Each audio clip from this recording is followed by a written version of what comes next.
Welcome to BCB Live, the safest station in the nation. Drive safe, Dave. Top of the morning to you, sir. How you doing? Good morning. Fresh haircut. You're looking awfully sharp. You got something going on at the workplace? Well, I don't know. I've had a few chicks walk by and say hi to me this morning with a big twinkle in their eye. I can imagine, Drive safe, Dave. You're getting a little twinkle in my eye as well. That's what I'm talking about, right sharp here. Right there. Woo! Well, I've got a little bit of goosebumps on me, sir. All the way around. I hope they did it all the way around. Well, I normally just do the front. Yeah. I just let them cut the front. Hey, boy, what a weekend this was. We had weather across this country that was kind of crazy. We had the heat from Friday, then to the chilly weather on Saturday, and then nice weather in many places on Sunday, including that PGA, right? PGA was crazy hot, windy on Friday, cooled down. All of a sudden, people were wearing freaking long sleeve shirts in a day. And the ending of that, Dave, did you watch pretty exciting. I did watch that. It's pretty cool. The leader comes in on the last hole, and all he just needs to par it out. He even had an extra stroke, and he guess what? Hits the water. Can't get up and down. Yeah, hits it in the water right off the drive. And they talked to him after the fact. He said I think he just forgot there was water down the right hand side, is what he said. The adrenaline kind of kicked in. He wasn't thinking about the water over there until after he hit it, and then just an unfortunate bounce went into the water. But his hopes weren't done there. But then he didn't hit a good shot, and then all of a sudden he's out. And JT, Justin Thomas, sitting in there in the clubhouse, ends up going into a playoff and wins in that third playoff hole. I'll tell you, just so you know, that shot right there off of the tee cost that guy about $1.7 million. Yeah, and a PGA champ, probably more than that, in sponsorship money. Yeah. And all. But you know what? He said the right thing. He said, you know what? On Sunday, when I got there, I had just hoped to make the cut. Right. And then come this Friday. Sunday, and then this Sunday when I'm hoping to win the thing, and he had it right there in his grasp. Poor guy, but that is what it is. I can just imagine. Drive safe, Dave. Could you? I would love. First of all, could you imagine having people standing around you like that on the tee box when you're teeing off? No. Like right in front of you? No, and cameras pointing right at you, and somebody over there whispering, and he's standing up there, the pressure's coming. That whispering action going on. These guys are good. Yeah, I tell you, they're good, but you know what? It shows the humanity in that sport as well. Yeah. When they make those kinds of mistakes, when they hit the ball on 18, all he had to do was par to win it, a PGA championship. Yeah. Oh, man, poor guy. Dallas Mavericks. Lost again. 0-3. Last game probably tomorrow. Maybe it goes another game. I'm going last game tomorrow. I don't know. Swept. And Luka got dunked on like we haven't seen in a long time. Producer, I know you're a big Luka fan over there. What do you think when he got? I mean, that is going on posters. Yeah, that was brutal. Nothing else to say about it. It's embarrassing. It'll make the highlights definitely on ESPN. It's made every highlight already. I can imagine it's all over TikTok. Well, he went down like that too. Like, no. He could have just taken it like a man, but he tried to flop with it, and it worked at first when he drew the foul, and then as soon as they challenged it, it was over, and that was the momentum swing right there that ended the game. Yeah, what I think, and then the Dallas Mavericks, they keep shooting the three. Let me tell you something. I mean, at some point you got to make some twos. Well. It's just Golden State, though, they will win the thing. They're going to win the whole thing. Golden State wins the whole NBA championship. Calling it right now. Anybody disagree? Producer? Who's going to beat them? Boston's, first of all, not going. Boston will lose to Miami. Yeah, but I think the Heat are a better matchup than we are. They got more depth. Half their players, they're hurt right now. They might even make. They got guys that may not even play tonight. We don't know their stars. I mean, they're hurting right now. The West is going to win. Yeah, West wins the whole thing in the shootout. It pains me. It pains 6 me. games. West wins in 6 games. Calling it right now. You heard it first here on BCB Live, the safest station in the nation. Drive safe, Dave. Anything else exciting over the weekend? You know what? I'm going to tell you yesterday, for the first time since pre-COVID, I actually took my wife to the movie. We hadn't been to the movie in couple of years. I mean, it had to have been a couple of years we went, and last night was the first time we went on a little date, went to the movie, and watched a movie. It was kind of weird. What movie? Just a movie? No, we went and watched. We like Marvel. We went and watched Doctor Strange in the I don't know, the multiverse or whatever it was. We went and watched that. Had a thumbs up, thumbs down. I'm gonna give it a thumbs up. One up, one down. I'm gonna give it. It was okay.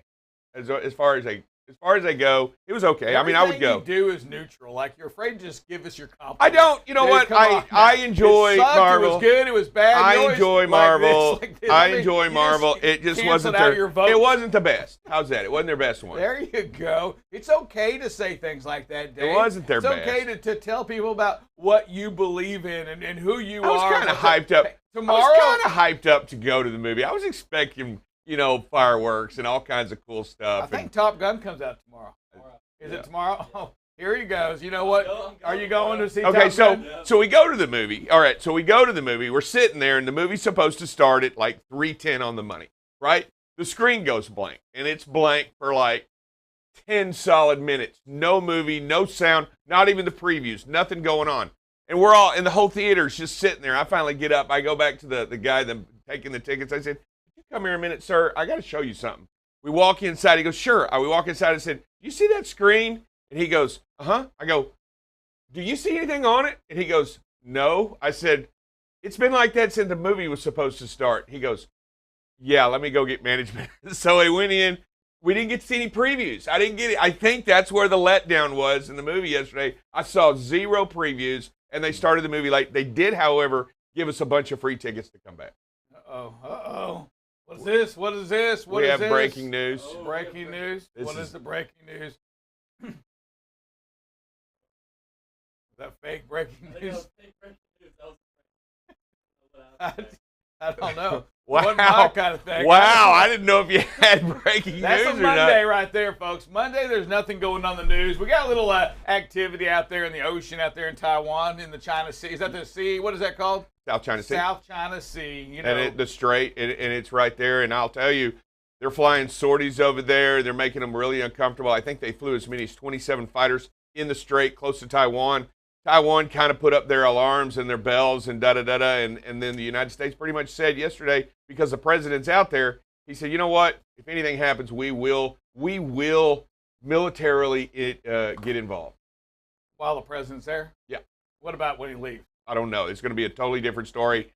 I did that. That's just obvious. I mean, I would get that. If the president's out there and something happens, we're going to get you. We're going to do something on that. But, Dave, I mean, are our hands at the United States, are we getting little, I mean, what else can we do? I mean, we have issues going on in Ukraine now out there at Taiwan. I mean, what's to be expected of the United States? I don't know. Sometimes the big dog has to come off the porch. When does that happen? Well, I'll tell you what, a military involvement in Taiwan is and you definitely got to do something. It's another democracy to fall to communism. I know some people here don't believe communism still exists, but I truly do. So one's okay, but the second one's not. What's the limit?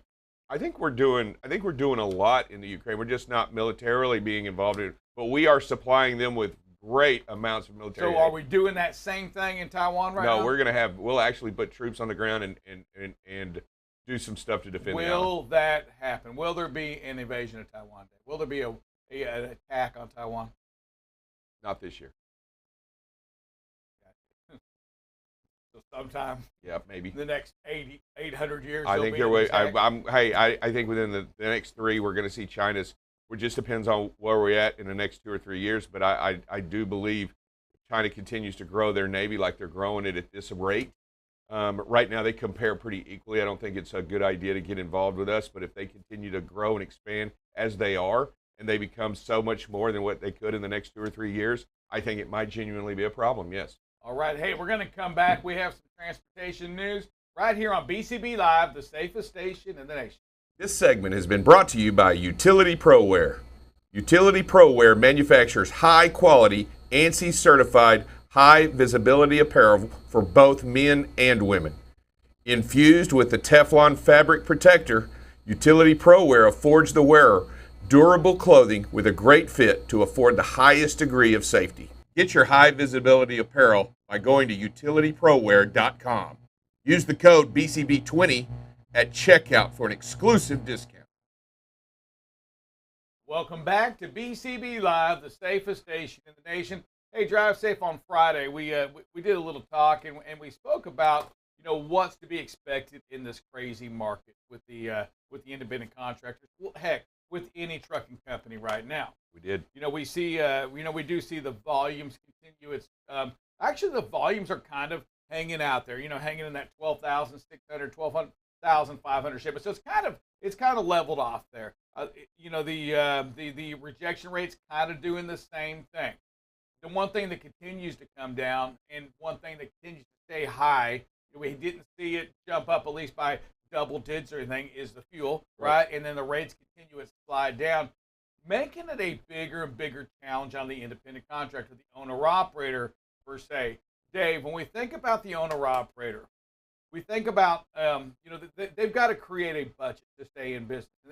And I think we've got to spend a little time, really going forward on making sure that those drivers, right, those people that open up a business for the very first time, and there was a record amount of them last year, a record amount of people open up business next year, and how many I really do sit there and wonder, had an idea on how to budget their business and what to expect to make on that business. Dave, we talk about trucking. We talk about operating ratio. Operating ratio is the amount of call it cents or dollars that go into running your business. If you run a 95% operating ratio, that means that 95 cents of that dollar is going towards that business making 5 cents. And I put that and I started thinking about that, Dave, and I was going to maybe a different direction this time because with the fuel going up, we had a lot of owner-operators that began last year. Again, I'm going to say that. And just like that, because of fuel or a reason, with the fuel going up to where it is, they just aren't going to run a business that's going to be able to sustain itself throughout this whole entire process. And Dave, is that the independent contractor's fault? Or is that, for not budgeting for that, not having any plan for that? What are your thoughts on that? I think the market decides a lot of that. I think the market has a great decision. I mean, when you have a huge influx of businesses, right, on a non-average scale, aren't some of those going to be wear it out? Aren't some of those going to be cut away eventually? Yeah, Dave, so the independent contractor that went into business last year, and they were making $7,000-8,000 a week, which a lot of them were. Was it, and now the fuel's gone up, rates have gone down. Is that their fault for not budgeting for that, or is that just, what are your thoughts on that? I mean, if they start going out of business now, are they to blame, or is the market to blame? I don't necessarily want to blame anybody. I think the market is what it is. I think it moves on what the need or however you supply and demand. I think that's what decides the market. But I don't think anyone's typically to blame per se. I'll just say that I'm going to disagree with you. You're right. I'm going to stop right there because I don't mind going out there and saying things what I feel like that, Dave. I know you're the neutral guy. You're Switzerland. You always are. You're thumbs up and thumb. We already saw evidence of that today. I don't know why there's not 18 million people watching the show. Dave, listen to me on this. If you go into a business and you don't have a business plan that's sustainable, whose fault is it when things go wrong? Okay, well, you didn't ask that before, but yeah. No, it's the same thing. If the fuel's going up or whatever, you have to have a business plan. How many of those independent contractors, owner-operators, seriously, how many of you went out there with a plan? Did you really think that $8,000 a week, Dave, I'll ask you this question. If I started my business last year grossing $8,000 a week, was that sustainable? No way. There's not a chance in hell. No way. It was never going to happen. If you've been doing this a while, there's no way. I was thinking about that, and I was almost on the independent contractor side, and I'm talking again those that just went into business. However, I'm going to say this. I think a lot of them went into business making some big change. And Dave, when you think about that, a lot of those folks were running at a 60% operating ratio. 60%. The best in this industry don't run at that. The best, I'm going to talk to you about the Heartlands of the world. They run at 80 82, 83%, right around there. And if they are budgeting based upon that, how can you, the independent contractor, the business, not just the IC, the guys that went into business last year, how can you budget your business based on $8,000? Dave, today, in today's market, where we are right now, what do you think an independent contractor, I better be able to make a living on how much gross revenue per week, period. What is your number? You have a number on that? I'm going to say. Think about a 2,500 mile week. Let's just think about that for a second. A 2,500 mile week an owner operator has today, has their own insurance payments, right? They have all these expenses that have got to come out of this thing. 2,500 miles. That means, Dave, as well, there's going to be some empty miles in there that they're not getting paid for. They get paid on a loaded mile per basis. We know that side of it. So 2,500 miles at 10% empty, okay, and maybe that's doable right there. That's 2,200 miles, call it. I mean, how much on a 2,200 mile, 2,500 mile week, Dave, should they be able to make it on? Or do they need to be able to make it on? How about that? I'm going to go right around that $5,000 mark, probably. Because you've got fuel, you've got business that has the operating costs, you got your own pay, you got all this. It's going to be tough. It's going to be really tough. I mean, so $5,000. Think about that.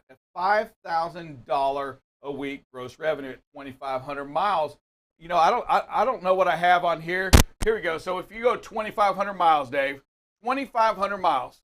Here's their fixed cost on a 2,200 loaded mile cost. They're at $226. Wow. $226. That's their fixed cost on their truck payment, their fuel, all of that. 2,200 miles. Obviously, as you run more miles, you're gonna, it's gonna cost you a little bit more on these other items right here. But Dave, if they're at 226, producer, what's 226 times 2,500? What is that, Dave? Roughly. It's more than 5,000. So it's 56.50. 56.50. So now we're down $650 right off the get-go. Correct. And that's what I'm saying. Hey, at 2,500 miles, at 226, you better be able to make $238 a mile or $52.36. That's only putting away $261. Right. Okay, and Dave, but here it is. What has to go? Payroll can go away, right? You're paying yourself 70 cents a mile. That's not a ton of money. Nope. Okay, for the owner-operator. However, that's going to have to go away. That's going to go away, but Dave, there's not much else that could go away. Maintenance, and once again, payroll are the two things that can go away. And that's what I want us to think about right there. Maintenance and payroll are the two things that can go away. Dave, that owner-operator today, they can stay in business. But I do think this. I think they better be able to learn how to make a living off of $5,500 a week. $5,500 a week. They better be able to make a living off that. And that's paying all their stuff. If there's anything extra, they're going to have to throw it to the side. Those that were in business last year, here's the deal. And even this year you may be hitting 6,100 right now. I'm saying take it all. Get your truck out there, run your safe miles, get that revenue inside that company right now, because the rates are going down. The rates are going down. The fuel is going up. Anything happens in this country, Dave, in the States or anything, fuel is going to go up even more. Yeah, already the projections are that it's going to continue to rise all the way into July and maybe even August. There is no immediate relief in sight. And I'm just telling you that all the news, everything points to a higher rate in fuel than what we're paying right now. I don't know what anybody else has said or looked at, but there is nobody today. I think, what was it, yesterday, they posted a $7.56 a gallon of gasoline in New York City alone.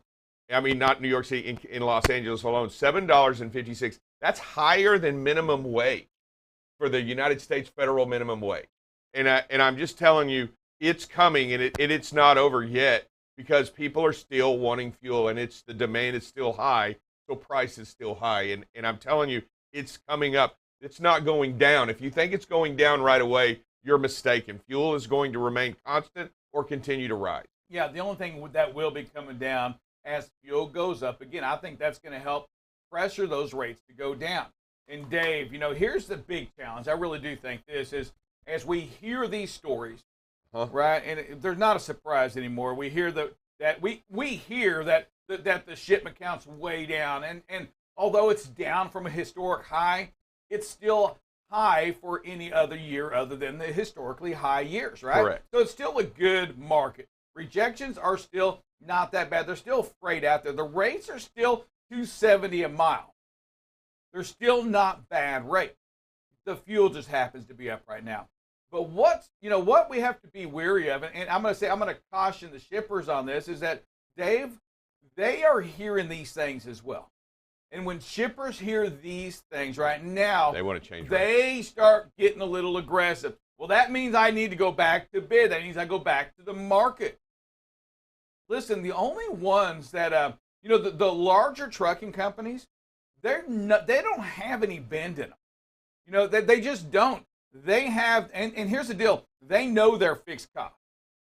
They're not going to all of a sudden start losing money. There's not a lot of companies out there that have the ability to be an Uber, sit out there and lose millions or billions of dollars and stay in business. And stay in business. In the real world, it doesn't happen like that. It does not. So, Dave, so for the shipper, we think about that seriously. If I'm hearing about the market, I'm hearing Drive Safe Dave and Sir Rick, and I'm reading these stories about the rates and historic lows or they're bottoming out and all of these things. I mean, why wouldn't you go back to the market and get aggressive? Because you probably are going to get a rate reduction. Well, I'm just going to tell you right now, especially if you've had a carrier that's been pulling for you, they know their fixed cost pulling your load, and they've gone out and they've done the work. If you go and you switch that, you don't know what the dwell time is on the trailers. You don't know where you're going, and I'm telling you, you'll suffer in service right away, and you may not get the service that you intended to get based upon the new rate. In fact, you may put that carrier down and out and unable to run your freight. Yeah, and I think when you're also, if as a shipper, when you're thinking about going back to market, what you got to be cautious of is this part. Know that who the broker is and who that carrier is. The broker can look at the market today and say, I can do that load cheaper. And they can take all that freight from you that the carrier had. And I'm going to tell you today, it may work for a minute. But if you're listening to what we're saying, those rates that they are undercutting the carriers for, the primary carriers, the asset-based carrier, those rates aren't sustainable to these independent contractors, not to a lot of them. That's correct. And when they start going out of business and you come knocking on that door again saying, hey, you know what? I know I kicked you out, but I need you back in. Drive Safe Dave at Transport. What are you going to tell me? Yeah, we'll be happy to come back, but it's going to cost you. The new rate is here because we've got to reinitialize, and I'm okay with you coming back to me, but as it seems the market has to adjust itself, and these are my new rate. Or you don't have the power. Right, or I've already taken that power somewhere else. You've taken it somewhere else to a shipper of choice, to a shipper that goes out there and loves that asset base. But Dave, you said it another way too, is that the asset-based carrier is going to give you that service.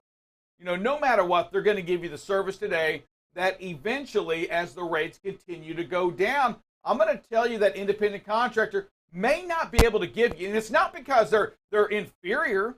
It's just because their trucks may start breaking down again. Yep.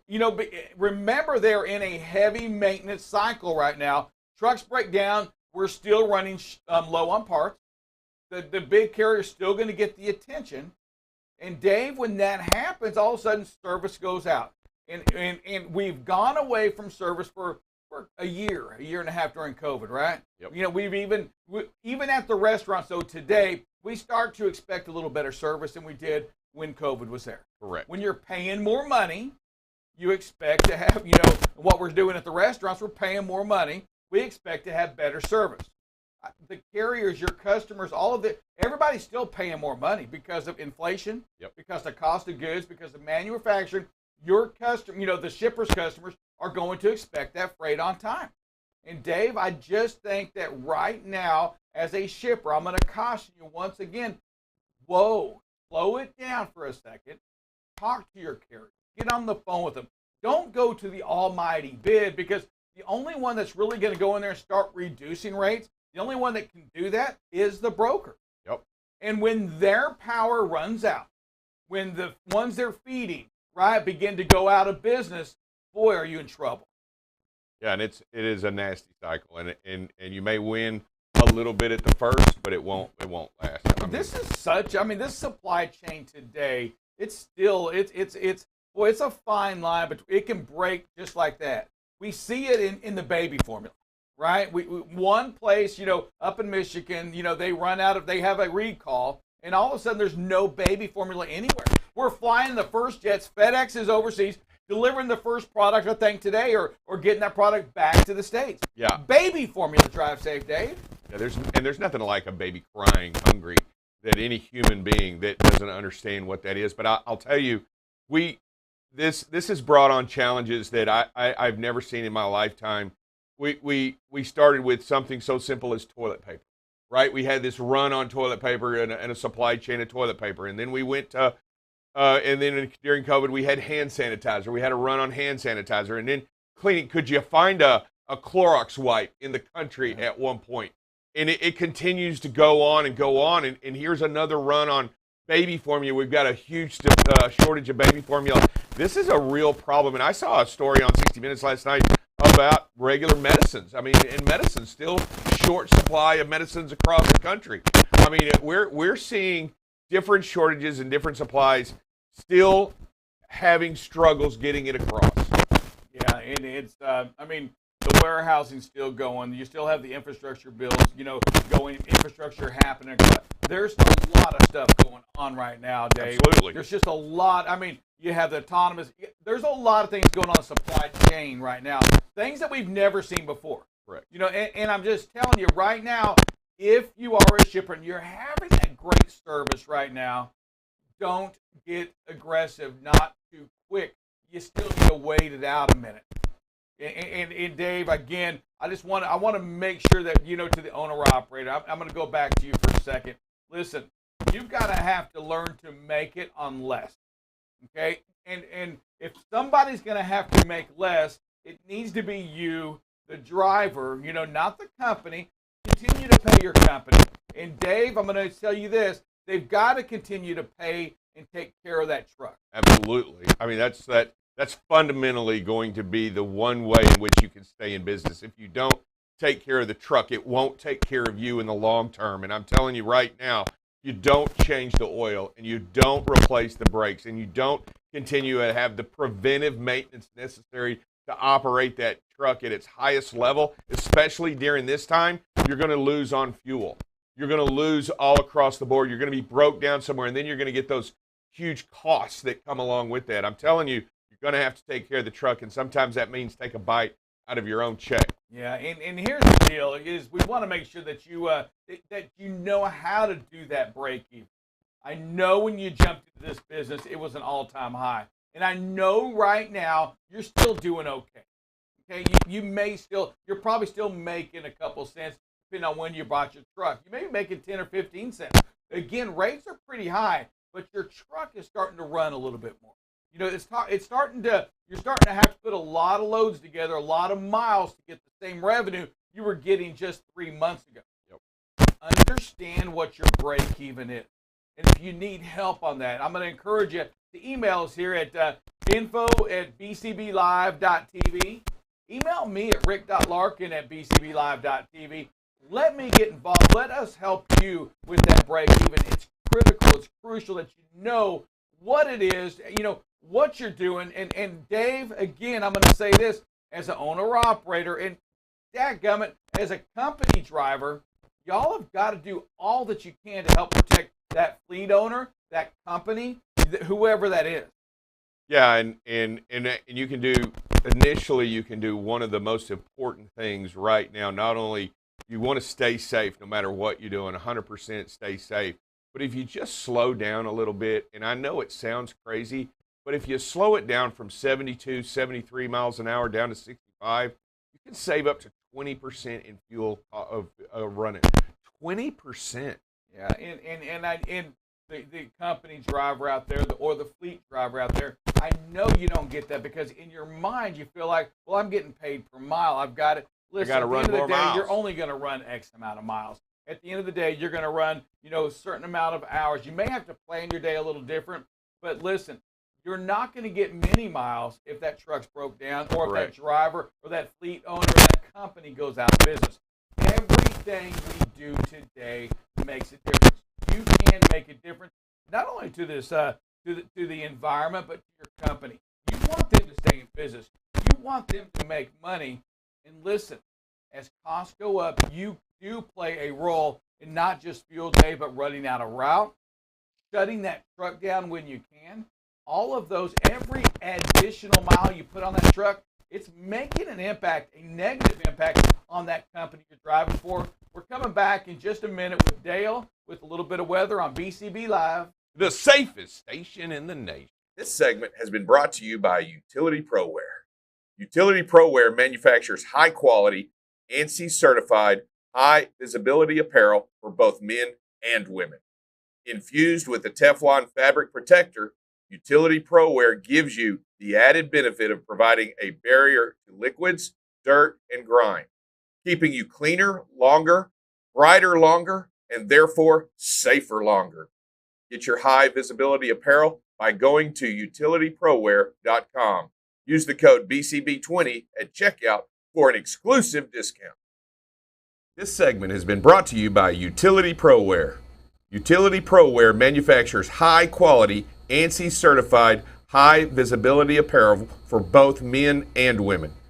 Infused with the Teflon fabric protector, Utility ProWear affords the wearer durable clothing with a great fit to afford the highest degree of safety. Get your high-visibility apparel by going to utilityproware.com. Use the code BCB20 at checkout for an exclusive discount. Hey, welcome back to BCB Live, the safest station in the nation. You got Double Check Dale here, ready to talk some weather to you this Monday morning. Hey, we've got a nice break in the temperatures. Very mild day going on today. Also got some break on on the winds. What's going on with the winds? They've been such a topic of late. Currently they're not looking too bad. A little bit up there in eastern Colorado, western Kansas, a little bit in the Panhandle. As we slide that ahead a little bit to later today, the winds do start picking up out there in the panhandles of Texas, Oklahoma, western Kansas, parts of Nebraska. Also seeing some strong winds over here in the southeast area of the United States, Georgia, the Carolinas, and stuff like that. So we will see the winds pick up a little bit this afternoon, but not too bad. But part of that goes along with what's happening with the rain and thunder. If you just switch over to rain and thunder at the same time this afternoon, where we saw those winds out here in the east, look, we have thunderstorms associated with them. The stronger winds in the Panhandle in Oklahoma, thunderstorms associated with those also. This is at 3 o'clock this afternoon. Some very strong storms out in the Tennessee area. That's that Chattanooga area, Knoxville area. The Carolinas will see some storms this afternoon, as will New Orleans. Florida will see some storms also this afternoon. As we go into this evening a little bit, storms start to pick up a little bit as the sun starts going down a little bit. The panhandles of Texas and Oklahoma, that way far southeast corner of Colorado, will see some storms, some rain and thunder. But the storms out on the east coast, the Georgia area, the South Carolina, North Carolina, they're really hanging around southern Texas. As we go into the overnight hours, by 11 o'clock, panhandle of Oklahoma, Texas, really got a severe storm going on out there. Northern Oklahoma, up around a little bit north of Lubbock, Texas, through central Texas, seeing some rain going there. Hey, look at that. Still a few snowflakes in the higher elevations of the Rockies there in Colorado. By tomorrow morning, 5 a.m., look at this. The panhandles of Oklahoma and Texas are still getting that strong storm still going on out there. Lots of thunder and lightning with that. Potential for tornadoes, very strong winds with that. And then Virginia tomorrow morning at 5 a.m., storms predicted out there, some pretty strong rain and storms there. Also some wind. So be very mindful of what's going on with the weather around you. I mean, if there's some rain and storms predicted for you, be aware of that. A lot of these have some strong winds with them, possible tornadoes, lots of lightning. So with that, let's take a short break and come back and talk safety. This segment has been brought to you by Utility ProWear. Utility ProWear manufactures high-quality, ANSI-certified, high-visibility apparel for both men and women. Infused with the Teflon fabric protector, Utility ProWear affords the wearer durable clothing with a great fit to afford the highest degree of safety. Get your high-visibility apparel by going to utilityproware.com. Use the code BCB20 at checkout for an exclusive discount. This segment has been brought to you by Utility ProWear. Utility ProWear manufactures high-quality, ANSI-certified, high-visibility apparel for both men and women. Infused with the Teflon fabric protector, Utility ProWear gives you the added. This segment has been brought to you by Utility ProWear. Utility ProWear manufactures. All right, welcome to BCB Live, safest station in the nation. Let me tell you something. If you haven't got out and bought some Utility ProWear, there's something wrong. You know what? Go out there and get it. Be seen. Make a thing. I love your outfit. You're looking like me. You know what? You've got to be seen out there. 2 out of 3 trucking executives, trucking studs, wear the safety stuff. Others don't. I know, and sometimes people don't recognize or see the signs. I'm here trying to make sure they do. And here we go. This is a no passing zone, sir. Do not pass. I just feel like it's low. It's a little low. It's on the pocket. I'm trying a new look. I'm trying a new deal. The pocket. Don't get me wrong. I feel like it's a little low on you or something like that. I don't know. It's just I think everything's carrying a little low on me right now. But regardless where the sign is at, it's no passing zone. When you see that, do not pass. Unsafe to do so. Why is it triangled like this, Sir Rick? Why is it in this shape right here? It don't go that way. It starts right here. It starts right here. It's usually right where the double lines are starting. All right, good stuff. How do we end up the whole week with the 72-hour road trip? We turned out really well. I mean, like I said, of course, there were a lot of stops. We knew there would be. The drivers that were prepared for it, nothing to worry about. The ones that didn't take it seriously or thought, hey, I'll wait till later, get that defect fixed, they had some issues with it. When do we hear as from the United States how we did on that? Is that about 3, 4, 5 months? Usually it's about 30 days we see the initial results of it, but it takes quite a bit longer to get the drill down part of it. But they'll have the number of stops and the number of out of services in about a month or so. Right. This week we're going to talk about the realities of fatalities. And remember, we're coming up on the 100 deadliest days on the roadway in the summer. Starts Memorial Day weekend, stretches through Labor Day weekend. So, we're going to talk about the realities of fatalities. Trucks are involved. The number of trucks involved in fatal crashes has increased by 5% since 2016, peaking in 2019.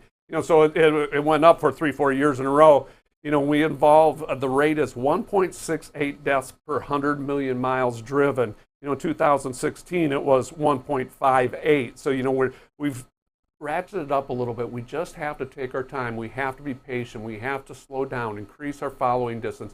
All the things that we talk about, every day here on BCB Live, we have to put those into practice. We have to share them with others, get others involved with it, because we can make a difference. But the biggest difference we can make is by sharing that information, by being leaders out there.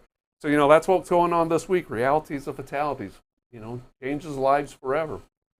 It does. And then we got videos for today? I hope we do. All right. We're going to leave that up to the producer. Producer, kick up that first video, sir. Here we got looks like a truck stopping on the tracks. Never a good thing. No, and I'll show this type of video every day, all day long. This is a driver that gets it, knows there's not enough space on the other side of the track, even though the light may be, green, wants to get up through there, stops well back of the track, lets those four-wheelers get across, get in front of them. Doesn't matter. Doing the right thing, doing the safe thing, because you know what? Against trains, trucks have never won.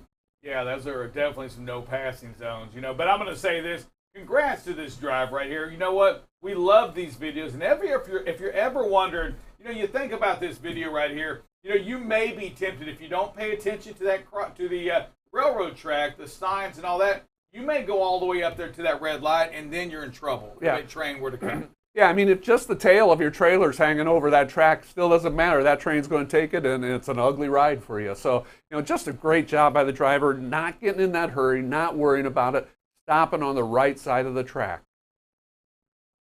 Next, we got a video about owning your space. Again, here's another one that, I love showing this type of video all day long. The driver's coming up to a red light, slowing down, stopping, leaving space between the vehicle ahead of them. We can see that pavement. It doesn't, if something goes wrong, that car can't move, the driver has an out. The driver in the car ahead of them doesn't get all nervous because now all he's seeing in his rearview mirror is the grill of a truck. But just a great job by the driver, staying back, leaving that space there, leaving himself an out. Great job. Here we got a video about just needing to slow down.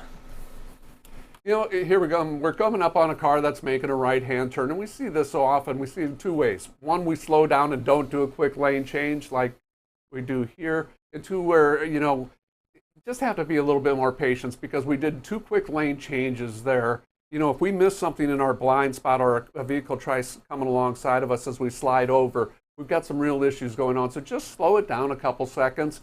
Let that car make the turn. Don't make those lane changes. It's a lot safer for everybody involved. Yeah, that slalom maneuver is illegal. So just so you know, that's an illegal slalom maneuver. You never actually get into the lane you're going in. You just kind of get close to it, and then you're right back into the lane you're in. You never actually secured the lane you were in. Yeah, so it's a lane usage violation is what it can be, and those are high point violations. And trucking companies look at those. How do the drivers use their lanes? And when they see violations for that, they look at them really hard. Here we got yielding the right of way versus taking it. We talk about yielding all the way, and I mean, we're a long ways back from the merge point, and this driver is already slowing down, recognizing that, hey, probably got vehicles come alongside me on my left. I can't make that lane change. So I'm going to slow down. I'm going to yield the right of way to this truck coming on instead of trying to speed up, trying to get ahead of him.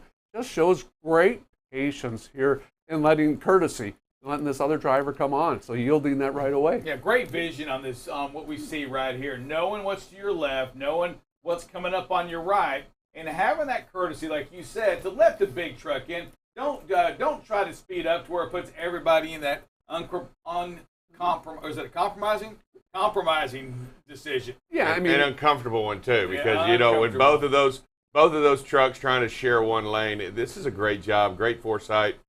This right here, you can't. This is trucking 101 right here. Yeah, I mean, you have that wall cloud up there to your right. And doesn't try to that quick lane change. How many times have we seen the timing one where we're just going to get up there and at that last second we're going to make that lane change? Not here. Driver does a great job. Sir, we all know this is Crete, Nebraska. Here we got a video about staying a long ways back and making good adjustments. One of the nice things is I have the opportunity to look at these over and over, and so one of the things I notice about here is this driver in the truck is slowing down a long ways back, making preparations, knowing that he's coming up on a vehicle, doesn't want to, again, crowd the vehicle and then make that quick lane change. And so it just does a great job with that big picture, situational awareness, slows down early, doesn't crowd, doesn't make that quick lane change. So just another great video this Monday morning. We have one more video just about packing your patience. Yep. And here's one that's going to be the opposite. We're just tooling along, trying to get up to speed, coming out of a scale house, I believe they were.